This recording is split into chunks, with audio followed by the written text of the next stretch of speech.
6. பிறமலை கள்ளர்கள் வம்சாவழி வழித்தோன்றல்கள் தென்னாப்பிரிக்காவிலிருந்து இடம்பெயர்ந்து இந்தியாவின் முதல் குடியாக தென்னிந்தியாவில், அதாவது தற்போதுள்ள தமிழ்நாட்டில் குடியேறி வாழ்ந்து வந்துள்ளனர். அதற்கு பிற்பட்ட காலங்களில் திருமலை திருப்பதி, சோழமண்டலம், மேலூர் பகுதி, அழகர் கோவில் மலைப்பகுதி ஆகிய பகுதிகளில் இனக்குழுக்களாக பறந்து வாழ்ந்து வந்துள்ளனர். இக்காலகட்டத்தில் திருவேங்கடமலை என்ற திருப்பதி மலைப்பகுதியிலிருந்து சில கள்ளர்கள் இனக்குழுக்களாக பிரிந்து பிழைப்பு தேடி தென் திசை நோக்கி வந்து அழகர் மலைப்பகுதியில் வாழத் தொடங்கிய போது அங்கு வாழ்ந்த கள்ளர்கள் வாழ வந்த கள்ளர்களை பிறமலை கள்ளர்கள் என கூறி அழைத்து வந்துள்ளனர். சிறிது காலங்களுக்கு பின்பு மதுரைக்கு மேற்கு பகுதியில் வந்து குடியேறி தன்னரசு நாடு அமைத்து தங்களை தாங்களே ஆட்சி செய்து வந்தனர்.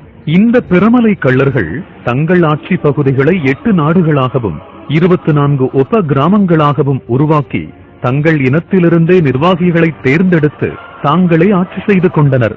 எனவேதான் காடு கட்டி நாடாண்ட வம்சம் எங்கள் வம்சம் என்று இன்றும் பிறமலை கள்ளர் வம்சத்தைச் சேர்ந்த பெரியவர்கள் தங்கள் இனத்தின் பெருமையை சொல்வதை கேட்க முடிகிறது. பல்லவ மன்னர் ஒரே இனக்குழுவிலிருந்து அவர்களின் உடல் தகுதிக்கேற்ப களப்படை, மரப்படை, அகப்படை என 3 விதமான படைப்பிரிவுகளை உருவாக்கியிருந்தார். எதிரி நாட்டுக்குள் ஊடுருவி உளவு பார்த்து பொருட்களை கொள்ளையடித்து அந்நாட்டில் அமைதியின்மையை ஏற்படுத்துவது களப்படையினரின் வேலையாகும். அதேபோல் யுத்த களத்திற்கு சென்று நேரடியாக போர் புரிந்து எதிரிகளை வீழ்த்தக்கூடிய வீரம் மிக்க படை மரப்படையின் வேலையாகும். 3வது படையான அகப்படையினர் உள்நாட்டு பாதுகாப்பு படையாகும். அதாவது கோட்டை, கொத்தளங்கள், கோவில்கள், சொத்துக்கள் இவற்றை பாதுகாப்பது இந்த அகப்படையின் வேலையாகும். இவ்வாறு இந்த 3 படை பிரிவினரே பிற்காலத்தில் களப்படையினர் கள்ளர்கள் என்றும், மரப்படையினர் மறவர்கள் என்றும், அகப்படையினர் அகம்படையார்கள் என்றும் உருவாகி முக்குலத்தோர் என்று அழைக்கப்பட்டனர் என்று லூயிஸ் டூமண்ட் என்ற பிரெஞ்சு மானுடவியல் அறிஞர் the south Indian subcaste social and religious organisations of Piramalai Kallar என்ற நூலில் பதிவு செய்திருக்கிறார். முக்குலம் உருவாவதற்கு வேறு சில கருத்துக்கள் நிலவுகின்றன என்றாலும் முக்குலமும் ஒரே இனக்குழுவைச் சேர்ந்தவர்கள், அதாவது ஒரு தாய் தகப்பன் மக்கள் என்பதை யாராலும் மறுக்க முடியாது. இவ்வாறு கள்ளர்கள், மறவர்கள், அகம்படையார்களில் கள்ளர்கள் சோழ மண்டலத்திலிருந்து வெளியேறி மதுரையின் கிழக்கு பகுதிக்கு வந்து வாழத் தொடங்கினார்கள். பின்பு 18 தன்னரசு நாடுகளை உருவாக்கினார்கள். அந்நாடுகளை நிர்வாகம் செய்வதற்கு அம்பலம் என்கிற அதிகார அமைப்பை உருவாக்கி தங்கள் குழுவிலேயே ஒருவரை அம்பலமாகவும் நியமித்துக் கொண்டனர். அம்பலம் என்பதற்கு ஊரின் பொது அவை என பொருள். ஊர் மக்கள் ஒன்று கூடி ஒரு விஷயத்தை அம்பலப்படுத்தி, அதாவது வெளிப்படுத்தி தீர்வு காண்கிற அவையாகும். அப்படி அம்பலப்படுத்துகின்ற பொது அவைக்கு தலைமை தாங்குபவர் அம்பலக்காரர் ஆவார்.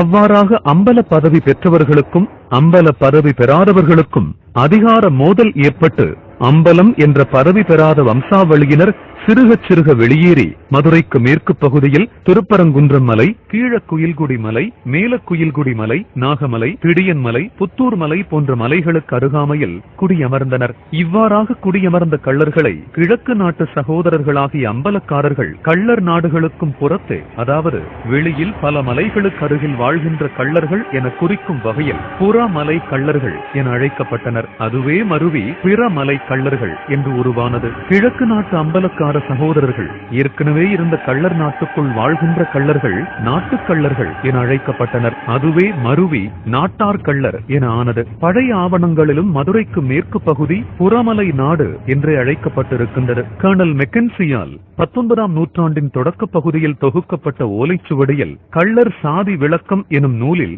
புறமலை நாடு என எழுதப்பட்டுள்ளது. 1901ஆம் ஆண்டில் எடுக்கப்பட்ட பிரான்சிஸ் மக்கள் தொகை கணக்கெடுப்பு ஆவணத்திலும் 1909ஆம் ஆண்டில் எட்கர் தர்சீடனின் தென்னிந்திய குலங்களும் குடிகளும் என்ற நூலிலும் பிரபல பிரெஞ்சு மானுடவியல் அறிஞர் லூயிஸ் டூமண்டும் புறமலை என்றே குறிப்பிட்டுள்ளார். ஆகவே பிறமலை கள்ளர்கள் அல்லது புறமலை கள்ளர்கள் இன்று எப்படி எடுத்துக்கொண்டாலும் சரி, இவர்கள் மதுரைக்கு மேற்கு, ஆண்டிப்பட்டி கணவாய்க்கு கிழக்கு, விக்கிரமங்கலம் காடுபட்டிக்கு தெற்கு, மதிப்பனூர் பூசலப்புறத்திற்கு வடக்கு ஆகிய எல்லைகளுக்குள் மதுரைக்கு கிழக்கு ஓவலூர் என்ற கிராமத்திலிருந்து பின்னத்தேவர்